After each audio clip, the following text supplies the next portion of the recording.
My name's Dr. Melinda Pierson, and I'm so pleased that you're joining me today. Today, our webinar is going to be focused on the role of the para-educator and how to best support them in the classroom.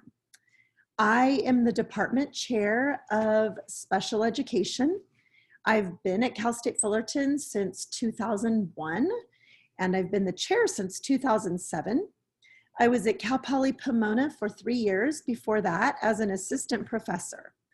And my research areas focus on teacher training, also affective characteristics, affective, not effective, but affective characteristics, such as social skills, self-concept, and loneliness in adolescents with disabilities, as well as evidence-based best practices in literacy. So today we're going to be focusing on some teacher training, and that's one of my areas that's really important to me. Before my time at the university level, I taught for 8 years and have worked in 2 different districts, but since 1990, I have been consistently working in schools, consulting, which is leading professional development opportunities for teachers, supporting teachers, and conducting research. I'm usually in a classroom pre-pandemic, at least once a week, if not twice a week. I absolutely love being in classrooms, and my dream within the next couple of years is to take a sabbatical and head out to a rural school in Rwanda or in Haiti, or in a place where I can just work alongside teachers and learn from them in some really difficult at-risk settings, and just learn some strategies that they're using and share what I know and just collaborate with some very interesting people. I also have 3 children and 1 host daughter who's from Rwanda. And I've actually gotten to be in a village where she grew up, and I've had 15 foster children who have also been, all of these children in my home have been my guinea pigs on how to best support children. So today we're going to be talking together about how to really encourage our paraeducators to be the very best that they can be. So I just shared with you my intro, and our charge today is for us to be highly effective educators and to really support our paras in being the best that they can be. So we're going to look at their roles and responsibilities. We're going to talk about how they can support curriculum and instruction, behavior and classroom management, also how we might want to direct them in their problem-solving skills and responding to conflict. All the while, we want to encourage them to maintain ethics and professionalism, as well as we'll talk about a few stress management tips, which I think is important for us to know as teachers, but also for paraeducators to know as well. So we're going to start off with something kind of fun. I wish we were face-to-face because I thrive on hearing your opinions and learning from your perspectives. But we are going to go on a safari into every school USA. And you're going to be looking for that rare and spectacular species known as the paraprofessional. There are many breeds of this species, but it's our job to find and identify them out in the wild. So in order to successfully do that, we have to know how to identify all of these different breeds. So here's our tutorial for today. Have you ever worked with someone who's the space cadet para? What do I do? How do I do it? What about the parrot para?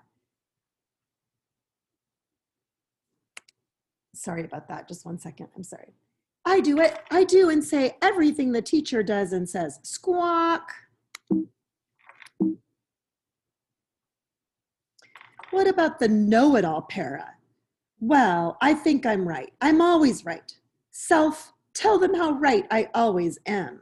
Have you ever worked with one of those? I have. What about the helicopter para? Are you doing it? Should I hold the pencil? Let me do it for you, right? We don't want to build that learned helplessness. Oh my goodness, I've worked with one of those too. What about the invisible para? Office, anyone see our paraprofessional today? Where is he or she? The firefighter para, don't prevent trouble. Just be ready once it all starts. Just beware.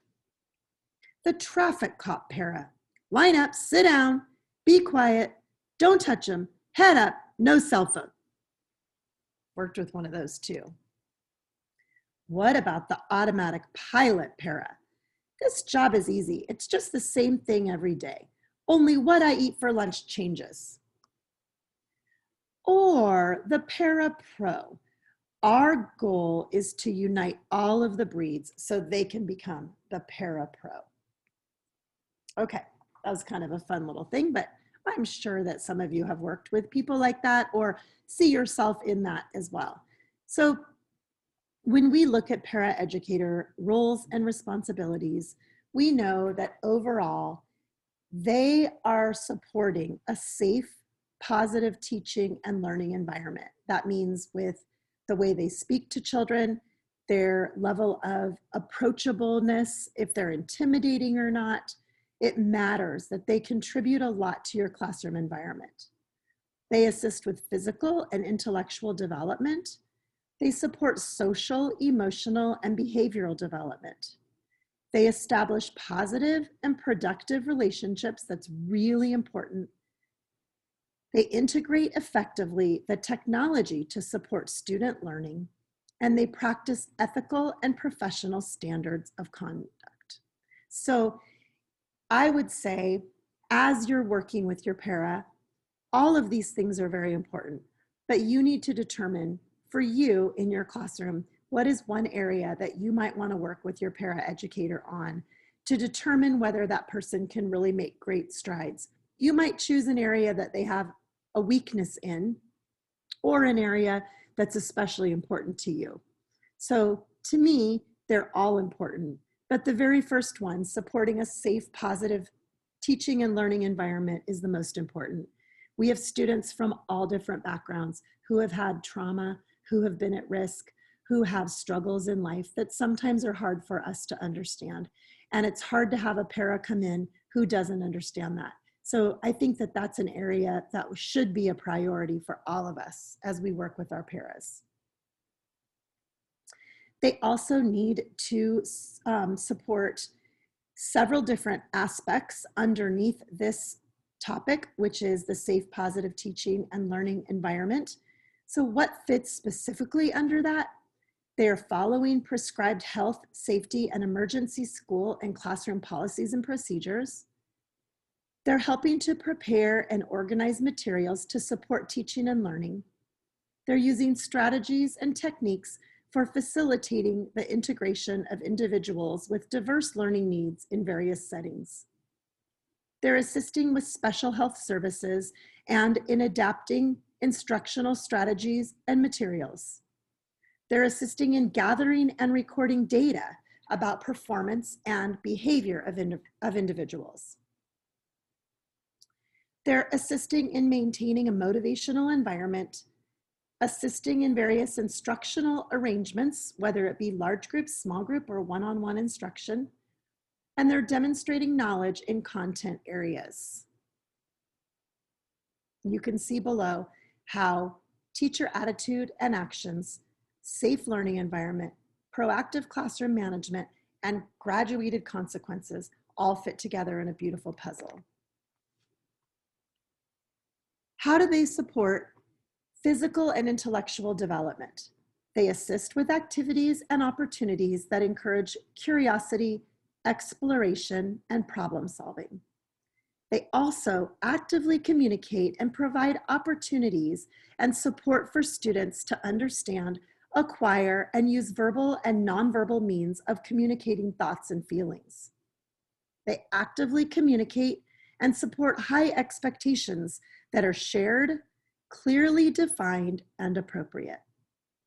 And they make and document observations appropriate to the individual with specific learning needs. In addition, they use strategies that promote the learner's independence. They assist in monitoring progress and providing feedback to the appropriate person. which would be you as the supervising teacher. Under the category of social, emotional, and behavioral development, your para is providing a supportive environment in which all children can begin to learn and practice appropriate and acceptable behaviors as individuals and in groups. They're assisting in developing and teaching specific behaviors and procedures that facilitate safety and learning in each unique school setting. They assist in the implementation of individualized behavior management plans, including behavior intervention plans. They also model and assist in teaching appropriate behaviors as a response to inappropriate behaviors. They use appropriate strategies and techniques in a variety of settings to assist in the development of social skills, and they assist in modifying the learning environment to manage behavior. Oh my goodness. Okay, stop right now. This is a lot. Your paras need good training. They need good direction from you. They need clearly defined expectations from you, right? This is a lot. And districts sometimes do not have time to train them. This is going to be up to you to make sure that they're able to manage all of these different aspects under each of these categories. Okay, let's go on. Under positive, productive relationships, they must demonstrate a commitment to a team approach to interventions, maintain an open, friendly, and cooperative relationship with families, communicate with colleagues, follow instructions, and use problem-solving skills that will facilitate working as an effective member of the school team.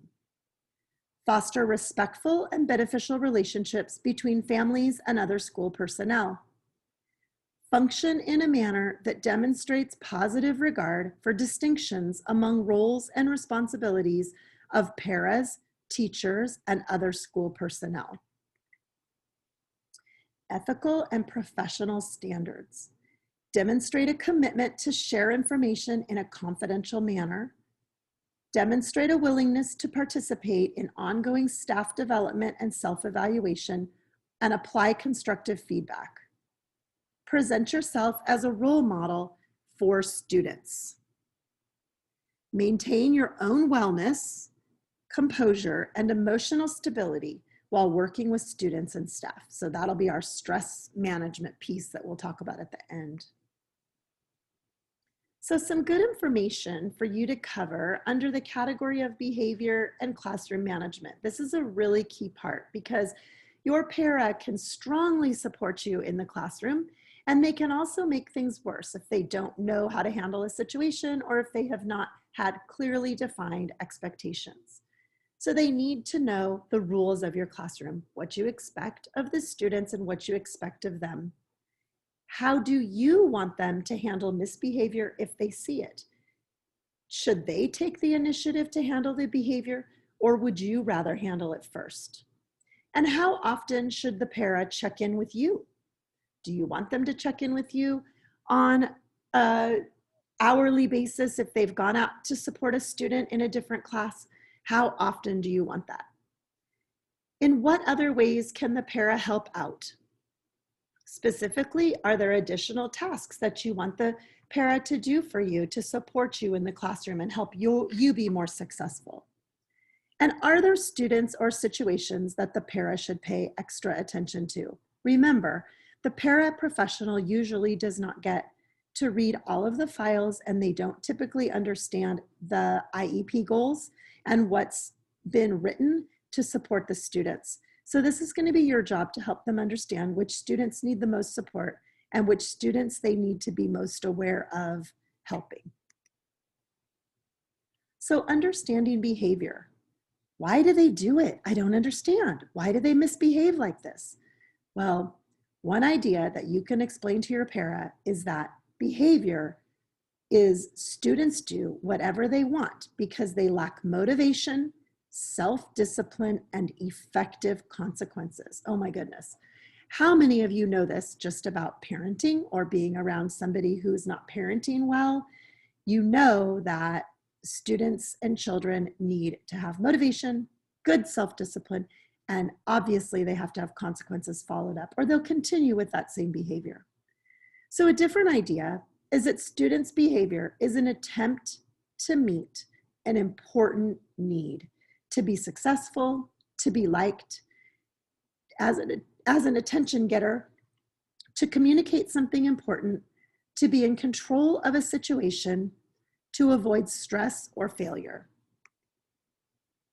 So let's talk about the function of a behavior. Behaviors get students a lot.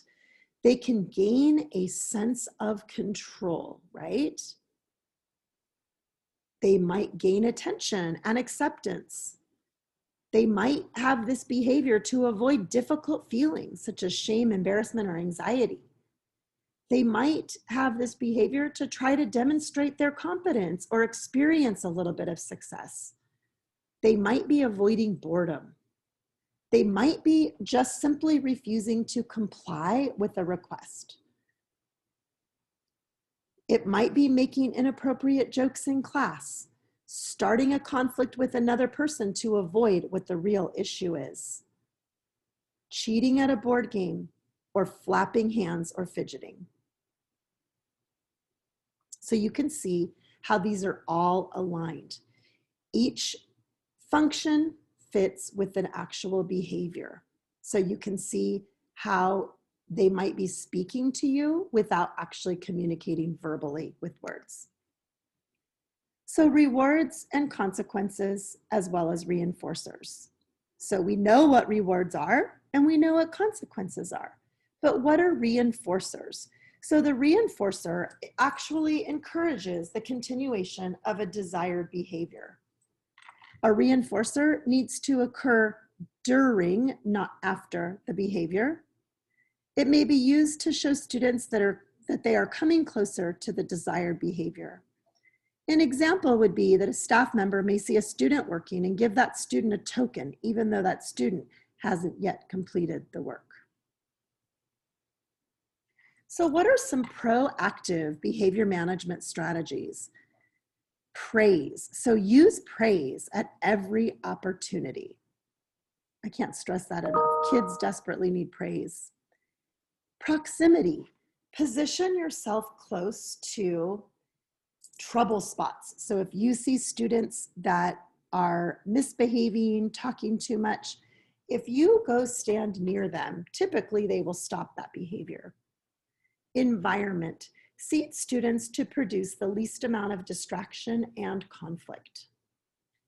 Be prepared. Make sure students know how much time they have before transitioning to a new activity. And smile. Your mood affects the mood and demeanor of the room. So remember that you have the power to change that classroom environment for the good. Okay, there's a really fun behavior game that's located on the IRIS module site, which Vanderbilt University houses. So I encourage you, if you want to have more information on consequences, on positive consequences, inappropriate consequences, and negative consequences, this would be a great resource for you. We're not going to play it today because we don't have the time, but I wanted to share a really good resource that I encourage you to explore. Okay, what are some important skills that we want our students to learn and that para-educators can support them learning? So one is self-advocacy. Is they choose how to express their frustrations to a teacher who goes over material too fast. So they need to be able to communicate and explain that that's just simply moving too speedy.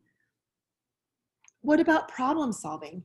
Kids need to know, for instance, how to handle a disagreement over rules of a game. How often do you see this? A lot. Students need to have planning and organizing skills. They need to be able to put together a list of assignments and a timeline for how to do them. What about socializing? Students need to be able to share their interests, right? Join a group, start a conversation, greet each other. Students also need to know how to manage their emotions. How do they set aside their fear of failure to try something new, such as a new math problem? And then role switching, so having someone else's perspective and trying to be empathetic towards that. So putting yourself in someone else's shoes. And then students also need to have cognitive flexibility, accepting change in a routine. And that's difficult a lot of time for students. And this is where a paraeducator can really support in all of these areas, but the cognitive flexibility is a really big thing. So let's look at some stress management, some stress and its effects. We'll talk about some ways to handle some of our body, mind, emotions, and behavior. Our body frequently can feel tight or have headaches or fatigue. Your mind can have clouded thinking, or people worry, or you can't make decisions. For behavior, you might not be making great choices in your life. You might have insomnia. You might have restlessness. Your emotions, you might be irritable. You might be nervous about things. You might not have as much confidence. So stress can create all of these different effects on your body and your mind. So what can we do to avoid stress? So I don't know if you can grab a squishy ball or something that would be soft to handle. Normally, if we're doing this workshop and we're face-to-face, then I have people grab a squishy ball because it helps people to I put squishy balls in the middle of the table and it really relaxes people so you feel comfortable in the class.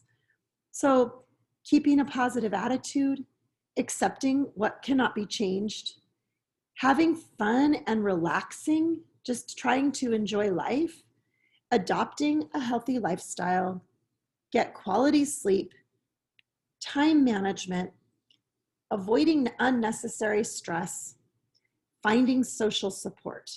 So all of these things are incredibly vital to life and to helping our para and ourselves be able to be successful, because we're doing a little bit of self-care, which matters a lot in a classroom.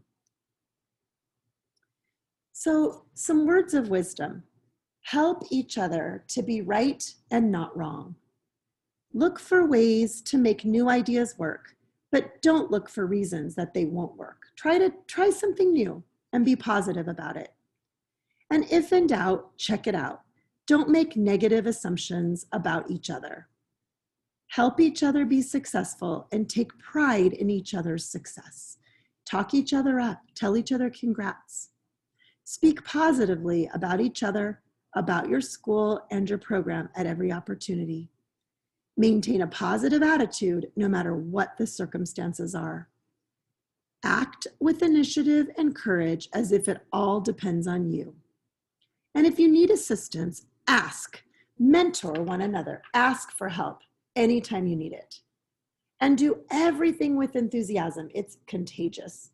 So your attitude is going to change the classroom climate. Your positive responses to the stimuli around you matter a lot. Okay, so what I want to do is I want to have you think right now, what did you expect would be some of the ways that you could support paras? Like, what are some things that just popped in your head that you already know that must happen for para-educators to be successful? So think about that for a minute. And then think about a few things you learned. What is an area that you hadn't thought about for something you need to support your para on? And your role as a positive role model teacher matters a lot to your para. And again, it sets the tone for a positive classroom environment. And then what did you appreciate? Did this presentation make you think a little bit differently, help you to realize that life is not always easy and there are a lot of responsibilities as far as training our paras, but that there's so much that we can do to help our paras? And then coming together, sharing together, working together, and succeeding together. So one of the things that I would want you to do now is I would want you to go back to one of these very beginning slides. Oops, I might have just passed it. Oops, I did. I'm sorry about that. Sorry, okay. So what I would want you to do would be with your para to look at this list of roles and responsibilities. And I'd like for you to pick which one is the most important to you or the one you think that your para needs the most support with. And so that would be a first step. And then once you determine which area is the area that you want your para to work on, and it could be, let's go to the establishing positive, productive relationships. You could then move to the category, and you would be looking at the category and choosing one or two that would be a goal for your para to achieve this term. And you would give your para weekly feedback on how that person is doing in this area. Another way to handle these goals would be to choose one that you would go through each week. And you would have them look at each goal and choose a goal within each category to address as they're working with your students and as they're working to improve their roles and responsibilities within the classroom. So there's several different ways that you could take this with your para. Usually I am able to do this workshop with a teacher and with a para, and that's a ton of fun because you're able to sit with that person and do it right here and right now. And I encourage you not to walk away from this and say, yada, yada, yada, I know this, I need to do this better, I already do this, which is great. But I really, really encourage you to actually look at these categories, the 6 categories, and then to go within each category and find the goal that you want to set for your para. So I just wanted to say thank you so much for being with me on this journey and for wanting to support your para-educator in an even stronger fashion. And I really hope that you'll email me if you have questions and that you have a lot of luck in your relationship with your para and in supporting that person. Thanks again for joining me on this journey. We are making education better each step of the way. Wishing you a great night. Take care.